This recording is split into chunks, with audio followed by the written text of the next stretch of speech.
Consider a system containing a battery, connecting wires with zero resistance, and a load resistor. The battery stores energy as chemical potential energy and provides a constant potential difference between its terminals. The circuit provides a pathway for charge to potentially flow from the positive terminal of the battery to the negative terminal of the battery. If a certain amount of charge Q, which we do not yet know, flows from the positive terminal to the negative terminal, it moves through a potential difference delta V, and hence we know that the energy of the system has to change by an amount equals to the charge times the potential difference through which it moves. This has to be equals to the decrease in the chemical potential energy of the battery, as energy is now spent to push charges through the circuit.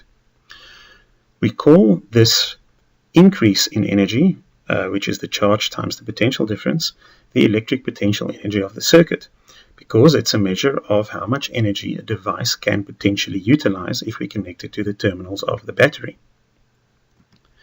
However, as charges move through the resistor, collisions inside the resistor implies that the internal energy of the resistor has to increase.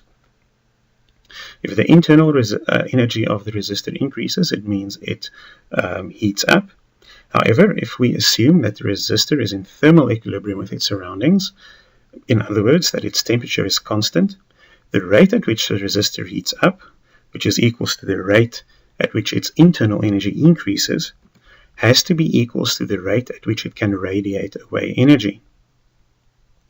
All of this implies that the electric potential energy is converted to internal energy at a rate given by the expression on the screen. The only time-dependent quantity in this expression is the amount of charge that is potentially flowing through the circuit.